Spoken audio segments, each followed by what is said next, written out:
Namaku Bella. Dan aku pingin banget kabur dari sekolah sampai aku membutakan diriku. Dan hampir nggak lolos dari penculik.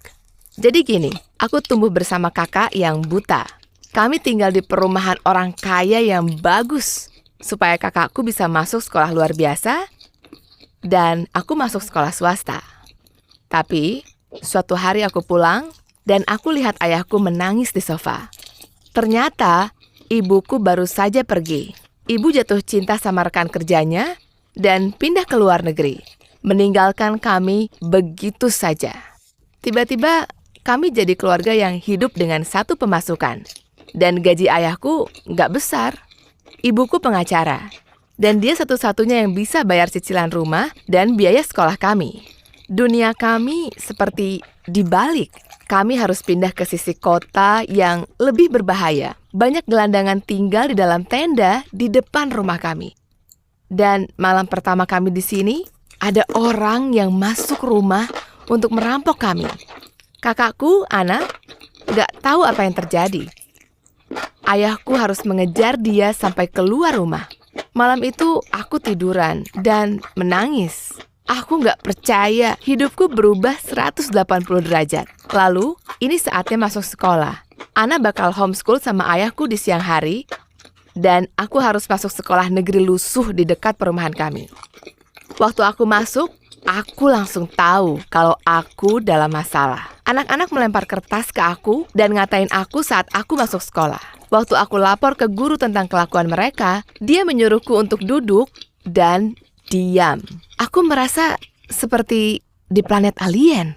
Lebih parahnya, pemanas di sekolah hampir nggak bekerja. Buku-bukunya berumur 200 tahun dan kursi-kursinya hampir roboh. Di kelas pertamaku, aku duduk dan kursinya beneran roboh. Di jalan pulang, aku mulai menangis. Aku jalan ke rumah lusuh kami dan aku lihat kakak dan ayahku tertawa di saat kakak lagi di homeschool. Mereka makan cookies dan cekikikan. Di saat itu, aku iri banget sama kakakku. Tapi ini semakin parah seiring berjalannya waktu. Di sekolah, aku masuk kamar mandi untuk menangis setiap jam pelajaran. Anak-anaknya jahat banget sama aku, sampai titik di mana aku harus makan siang di sana. Salah satu guru tahu dan dia menegurku di depan semua orang. Di hari itu, aku pulang dan aku memohon pada ayahku supaya aku di homeschool. Dia bilang dia terlalu sibuk untuk ngurusin aku hanya karena aku nggak kuat sekolah. Aku sedih banget. Dan jujur, aku melempar amarahku ke kakakku. Selama beberapa minggu, aku mencapai titik di mana aku nggak kuat lagi. Setiap hari, aku lihat kakak dan ayahku bersenang-senang di rumah setelah aku sendirian, kesal, dan jujur takut selama di sekolah. Suatu hari, aku mondar-mandir di kamar mandi sambil menangis. Seandainya aku harus di rumah. Seandainya aku kayak kakakku. Aku nggak bisa cerita detail karena jujur aku masih takut dan malu sama kelakuanku setelah ini. Aku pingin banget kabur sampai rela ambil resiko. Aku sembunyi di kamar mandi dan tarik nafas panjang. Hal yang akan aku lakukan itu bakal sakit, tapi aku tahu ini harus. Aku membutakan diriku. Sakitnya melebihi apa yang aku bayangkan. Aku mulai teriak, berharap ada yang mau membantuku. Akhirnya, aku pingsan. Lalu, aku dengar suara bip dan dokter. Aku coba buka mataku, tapi semuanya gelap. Aku duduk di kasurku dan berusaha menyentuh wajahku, dan ternyata mataku diperban. Dokternya menyuruhku tiduran demi keamananku sendiri, dan dia bilang kalau aku membutakan diriku. Aku merasa campuran takut dan senang. Ya, nggak ada yang mau dengar kalau mereka buta. Tapi setidaknya itu artinya aku bakal di rumah. Setidaknya aku nggak harus ke sekolah. Itu bakal bikin aku senang, kan? Tapi salah. Ayahku marah banget sama aku. Dan kakakku jadi kesal sama aku. Dia teriak padaku, bertanya kenapa aku melakukan hal seburuk itu ke diriku sendiri, padahal aku beruntung. Seumur hidup dia marah karena buta.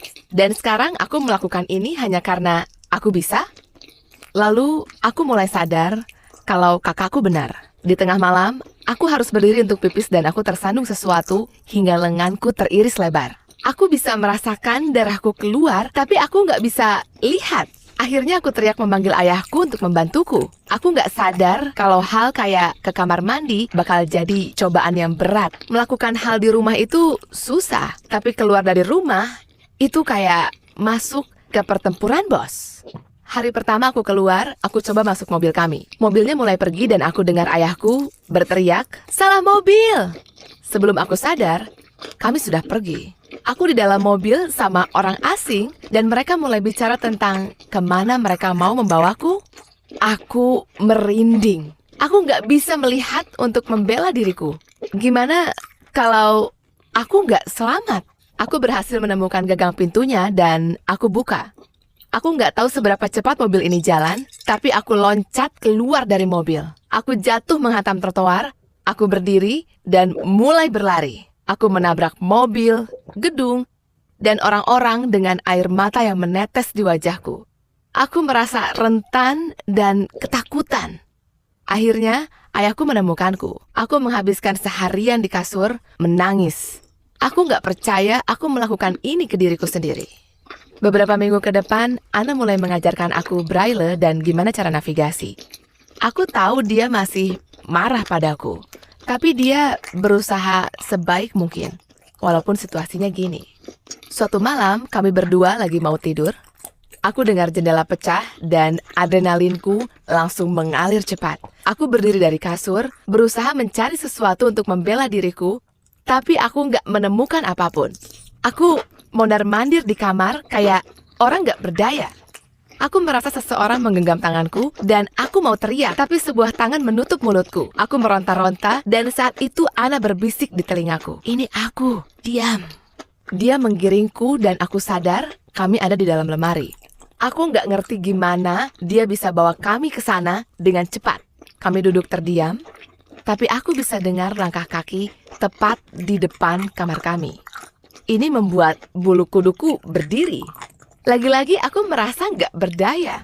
Lalu aku dengar ayahku teriak, "Anna, Bella, telepon polisi." Aku merasa seperti kesurupan.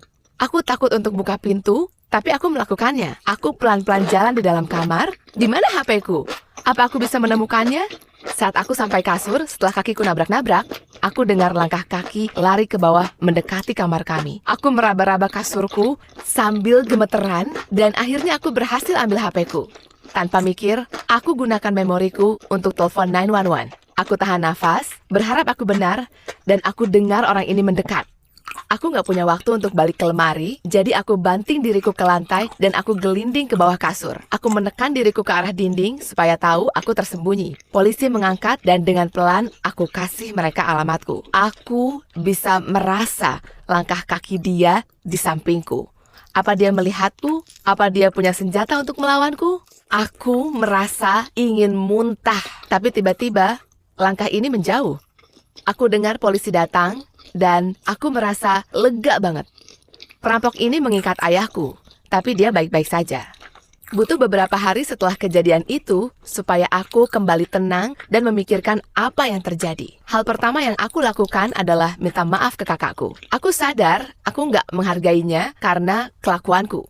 Ini bukan keunikan. Ini bukan cara yang benar untuk keluar dari sekolah. Ini adalah kondisi berat yang harus dia jalani seumur hidup. Dia memelukku dan dia menghargaiku karena aku minta maaf. Aku menyesal akan kelakuanku dan sekarang aku tahu kalau kita nggak boleh membuat pilihan yang drastis dan menyakitkan karena kita takut atau kesal. Sekarang aku cerita semuanya ke ayah dan kakakku dan aku merasa kami menyampaikan pikiran dan kebutuhan kami dengan lebih baik.